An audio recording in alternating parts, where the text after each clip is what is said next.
You already know something is off. Maybe you can feel it in those quiet moments when your child shuts down instead of speaking up. Maybe you see it in the way they crumble at the first sign of failure, or how they look to you with those eyes that say, "Please just fix this for me." And you feel that weight, don't you? That deep, heavy feeling in your chest that whispers, "Am I doing something wrong?" You are not a bad parent. You are a parent who cares so deeply that it physically hurts sometimes. And that right there is exactly why what you are about to learn is going to change everything. Because here is the truth that most parenting advice completely misses. Confidence and resilience are not personality traits your child either has or doesn't have. They are skills. And like every other skill on this planet, they can be taught, practiced, and strengthened.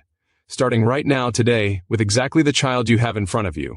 Parents who have applied even just 2 or 3 of these principles have described watching their children transform in ways they never thought possible, not over years, over weeks.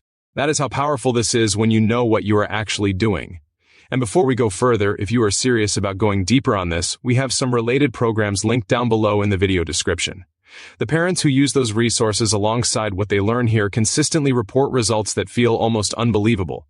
But I'll be honest with you, most people will scroll past that link because they think they can figure it out on their own. Maybe you are different. Now let's get into what is really happening inside your child's mind. Picture this. Your child is standing at the edge of a playground. There is a group of kids laughing and playing, and instead of running over, your child freezes. Their eyes dart back to find you.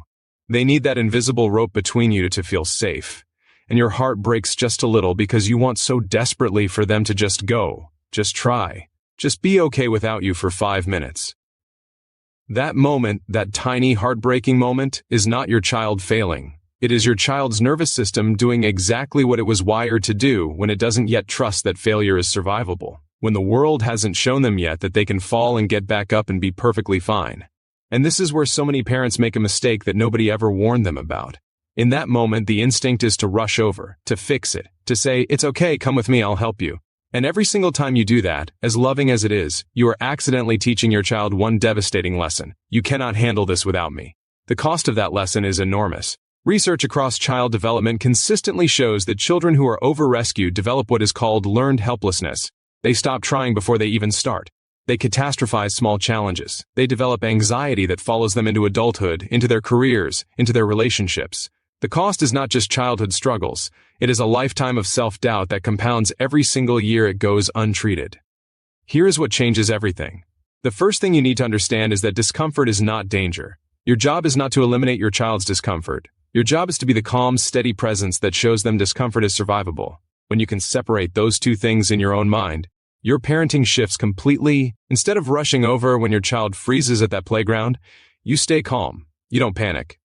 You maybe kneel down to their level and you say something like, "I see that feels hard. What do you want to try?" That single shift, from rescuing to coaching, begins rewiring how their brain processes challenge. Not over years. Within days, you'll start to see something different in their eyes. The second thing that nobody talks about enough is the language you use around failure. Most children grow up hearing the word failure treated like a wound. Something embarrassing, something to hide. But the most resilient children on earth, the ones who grow into leaders and innovators and emotionally healthy adults, they grew up in homes where failure was treated like data, like information, like proof that you were brave enough to try. When your child comes home devastated because they didn't make the team or got a bad grade or lost a friend, the natural instinct is to minimize it, to say it's not a big deal, you'll be fine. But that response, as well-intentioned as it is, actually teaches them to disconnect from their emotions rather than process them. And emotions that don't get processed don't disappear. They go underground and they come out sideways for the rest of that child's life. Instead, try sitting in it with them for a moment. Acknowledge how real and how hard it feels.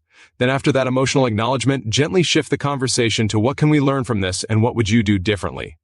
That 3-step process, feel it, acknowledge it, then redirect, is how you build a child who can face adversity without being destroyed by it. The third piece is one of the most powerful and least used tools in parenting. Micro-challenges. Tiny, deliberate, everyday moments where your child is stretched just slightly beyond their comfort zone with your quiet support in the background. Let them order their own food at a restaurant. Let them figure out how to apologize to a friend without you scripting every word. Let them experience the natural consequence of forgetting something without you swooping in to save the day. Each of those moments, when handled with love and patience rather than criticism, deposits something extraordinary into the emotional bank of your child. It deposits the experience of, "I did that, me, by myself." And here is the emotional truth about confidence that almost nothing in the mainstream will tell you. Confidence does not come from being told you are great. Confidence comes from accumulated evidence that you are capable.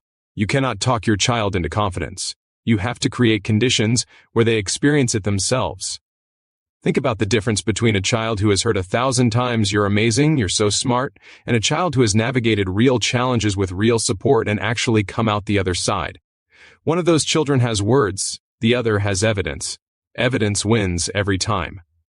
Now here is the part that will genuinely change the trajectory of your parenting starting today. Your child is watching you more closely than you will ever fully realize. Every time you face something difficult in your own life, they are taking notes. Every time you give up on something hard, they are taking notes. Every time you speak about yourself with criticism and defeat, they are taking notes.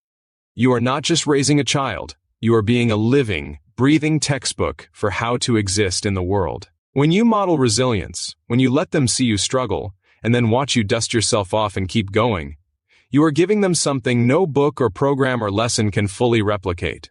You are showing them that hard things are survivable at a cellular level. The transformation that is possible here is genuinely staggering.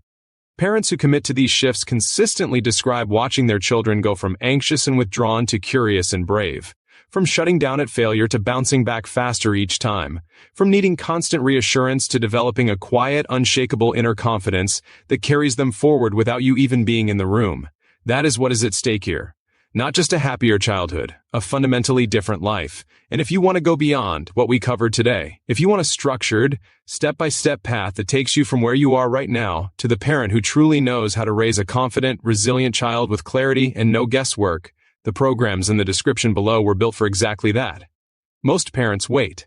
They save the link and they tell themselves they will come back to it later. But later has a cost. Every week that passes is a week your child is navigating the world without the full version of you showing up for them. The link is there. The decision is yours.